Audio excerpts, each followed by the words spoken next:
শিশু কিশোরদের মেধা বিকাশে সরকার সব ধরনের পদক্ষেপ নিয়েছে বলে জানিয়েছেন প্রধানমন্ত্রী। আরও জানান, সরকারের পক্ষ থেকে শিশুদের সুরক্ষায় আইন করা সহ বিদ্যালয়ে শিক্ষা অর্জনে উপবৃত্তিও দেওয়া হচ্ছে। চিত্রাঙ্কন ও রচনা প্রতিযোগিতায় বিজয়ীদের পুরস্কার প্রদান অনুষ্ঠানে এসব কথা বলেন প্রধানমন্ত্রী।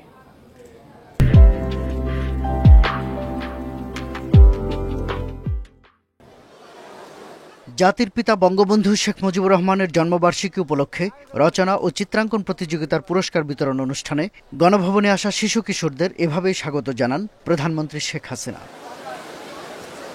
চিত্রাঙ্কন ও রচনা প্রতিযোগিতার বিজয়ী ৩০৪ জন শিশু কিশোরের হাতে পুরস্কার তুলে দেন প্রধানমন্ত্রী। শিশুদের জন্য স্বল্পতম সময়ে বঙ্গবন্ধুর বিভিন্ন উদ্যোগের কথা তুলে ধরে শেখ হাসিনা বলেন, বঙ্গবন্ধু বাংলাদেশের জনগণের ছিলেন, তাই ৩২ নম্বরের বাড়িটি বাংলাদেশের জনগণের জন্য উৎসর্গ করা হয়েছে।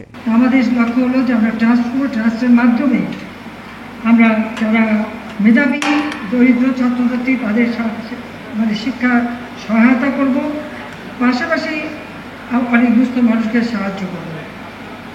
ওই বাড়িটি আমরা দান করে দিয়েছি বাংলাদেশের জনগণকে, কারণ আমার বাবা বঙ্গবন্ধু শেখ মুজিব তো জনগণের ছিলেন, কাজে ওই বাড়িতে এখন আমাদের অধিকার না, বাংলাদেশের মানুষের অধিকার। ছোট্ট শিশুরা বঙ্গবন্ধু কন্যার অন্তরে আছেন উল্লেখ করে প্রধানমন্ত্রী বলেন, শিশুদের সুরক্ষায় অনেক আইন ও শিক্ষা নিশ্চিত করতে নানান উদ্যোগ নিয়েছে তার সরকার। প্রি প্রাইমারি থেকে মাধ্যমিক পর্যন্ত বিনা পয়সা আমরা বই দিচ্ছি, আমরা উপবৃত্তি দিচ্ছি, উচ্চ শিক্ষার জন্য আমরা বৃত্তি দিচ্ছি।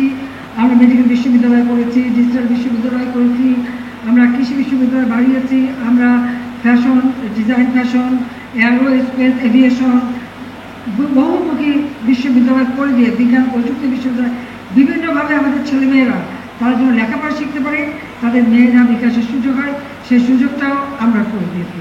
শিশুদের সঙ্গে ছবি তোলার মধ্য দিয়ে শেষ হয় কর্মসূচি। শাহাদাত স্বপন, ইন্ডিপেন্ডেন্ট নিউজ, ঢাকা।